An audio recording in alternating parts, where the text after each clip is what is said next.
of the Milk Cup. Well, what it means is that after Saturday's 0-0 draw, Bassett has still to be beaten. But to do so, they have to extend a remarkable record of which only their fans packed into Plough Lane may be aware. Because the Dons have scored in all their last 45 home matches. They haven't drawn a blank here since April '83. And as former Amateur Cup winners who joined the Football League less than 8 years ago, Wimbledon have come further in that short space of time than any other club. Their team is unchanged from Saturday when their hero was goalkeeper Dave Besant. He's one of 8 survivors from the side which beat Forest here last season when the goals came from number 4 Steve Galliers and number 11 Glyn Hodges. 8 of the 12 Forest players on duty also figured in that Milk Cup tie, including number 9 Gary Birtles, who played his first senior match for 9 months on Saturday after his back injury. As for Brian Clough, his FA Cup record is nothing short of a jinx.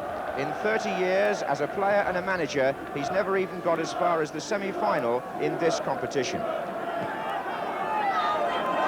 Referee Neil Midgley of Salford to start this replay. Wimbledon normally bustling and buoyant at home, they're in the white shirts, and Forest, as we know, can be cunning campaigners when they're playing away.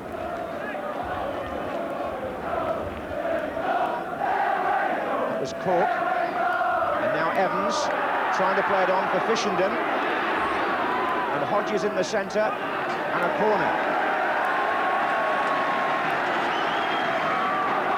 Where Wimbledon will be hoping for the early strike. Hodges has gone across to the far side to take it.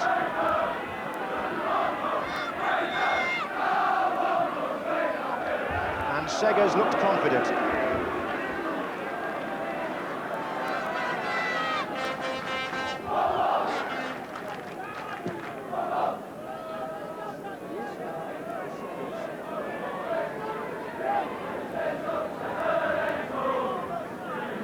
He's getting plenty of assistance from this swirling breeze.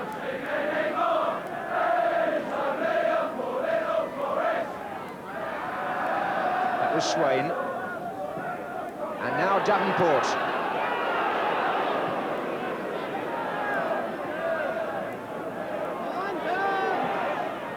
It's Fishenden who only managed to strike Galliers with the pass intended to go further forward.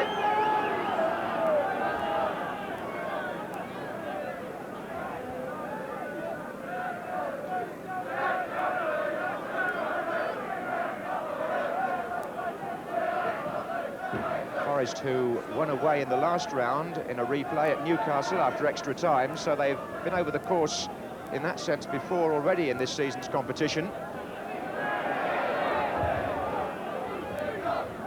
Hodge, Birtles, Davenport, Hodge again. It was nicely played by Forest. This is Hodge. And the swift movement which befits a First Division team came there from 3 Forest forwards.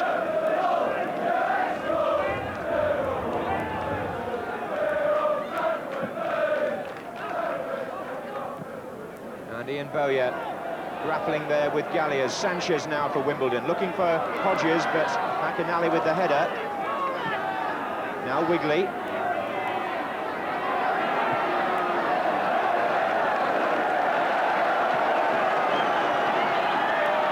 Cork wanting it put in towards the near post, that's where it's gone.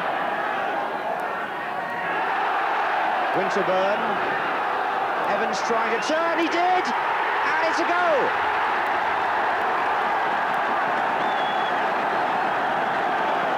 Fishenden finished that off to make absolutely sure, but Evans was the player that had the shot. Winterburn put it in, Evans turned, it went right across the face of the goal, and Fishenden and the left-back Swain seemed to actually play it in between them. 12 minutes gone, and Wimbledon, the second division side, have taken the lead.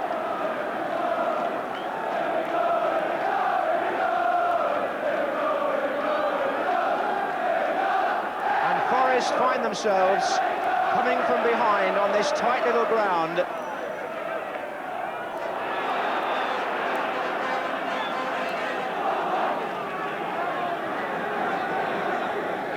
Brian Clough's team really up against it here. Free kick to Forest to be taken by Hodge. And that's awkward, and my word, a good effort by Paul Hart to snatch the equaliser right away. Paul Hart thundering forward, and he wasn't particularly well covered by Evans.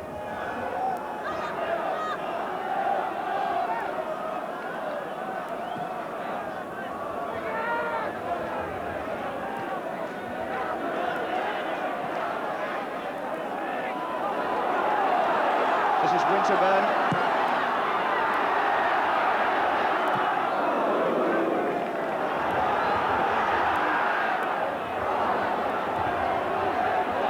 And again. Now Hodges. Wimbledon playing with understandable confidence. And there's Sanchez with a chance to make it too. And Sega saves well. Good swift attacking in the Wimbledon tradition. Forest know now they're in a match. Wigley.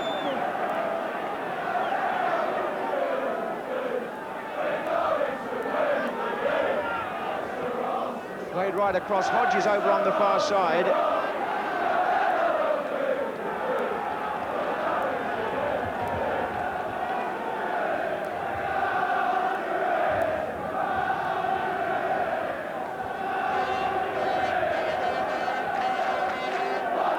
Here's Hodge.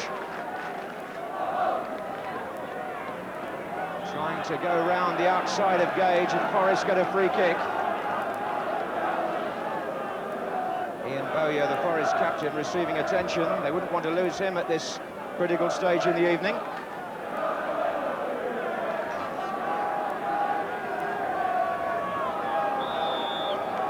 Hodge with the kick, and Fairclough getting up and forcing only a goal kick.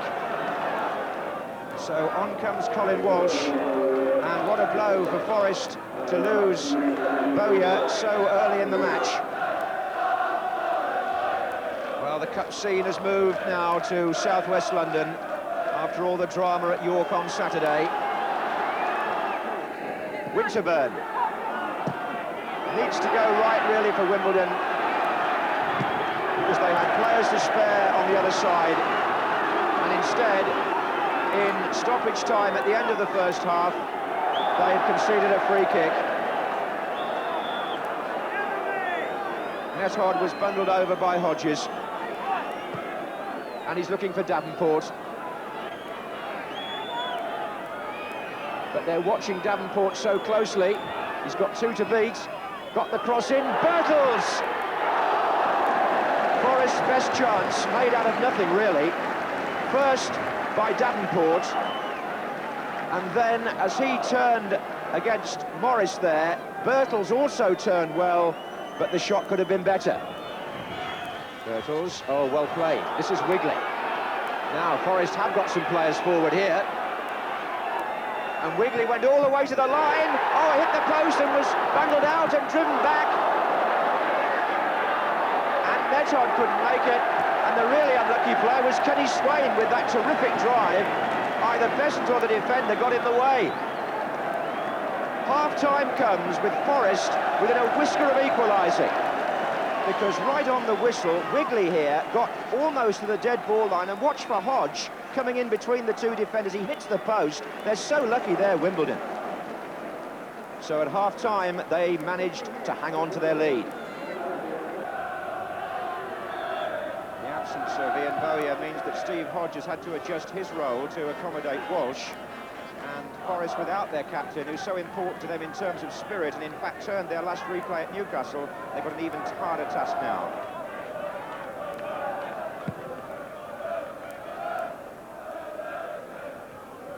Came off Fairclough's head. Bishenden. Good effort and not far away from his second. Well, this lad Bishenden, who's only 21, scored twice in the last round against Burnley. Gage. Hodges. Paul Hart won it well.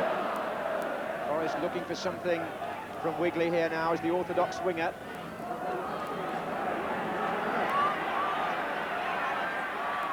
Pulled it back for Hodge. Davenport, oh, it just needed a touch from Peter Davenport. Excellent wing play here by Wigley. The cutback actually was for Hodge, but when his effort went in there, Davenport could have turned it into goal, and perhaps should have done.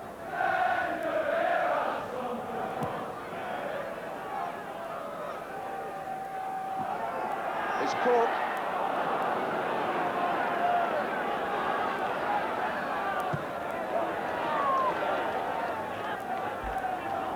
This cup match, this replay so appetising is that at the moment forwards at both ends are getting the better of defenders.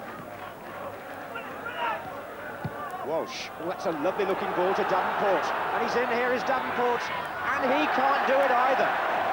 How many more chances does Brian Clough's team need without scoring? Walsh put the ball through, but the manager must feel now that not only should they be level, they should be in front. Davenport is the top goal scorer, and although Besant made a very good attempt to stop him, you would expect Davenport to do better.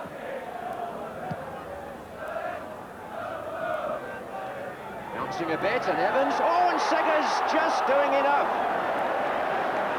Goodness me, the long kicks, part of the Wimbledon ploy, as their fans know, with the wind, as we suspected in this second half, are giving Forest nightmares.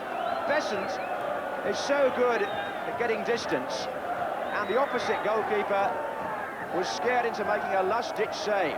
Gage with the corner. And Evans is up. Fairclough nearly an own goal.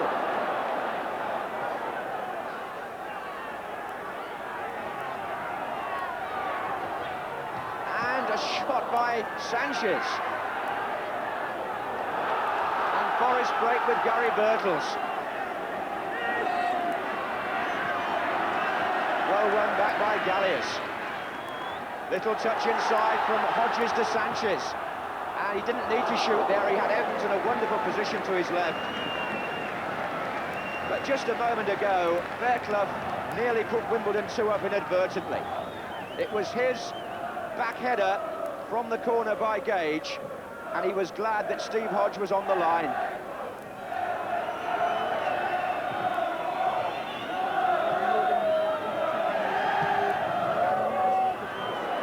Walsh's ball is aimed at Hodge, and he knows, Mick Smith, just how close his team are. Neil Midgley has checked his watch.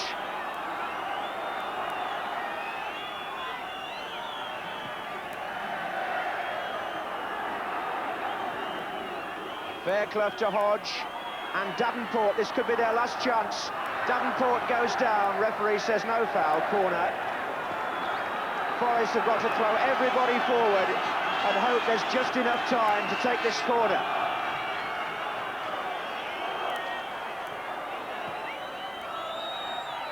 Swain had the header, but it's safe for Wimbledon.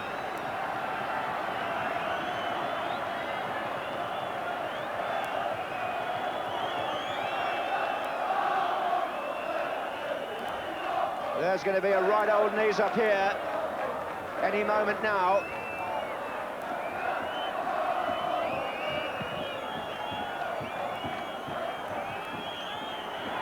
And Wimbledon go into the record books. They're in the 5th round for the first time in their history, and the FA Cup jinx strikes again on Brian Clough. He still can't beat Dave Bassett, and Paul Fishinden's goal puts Bassett's team through.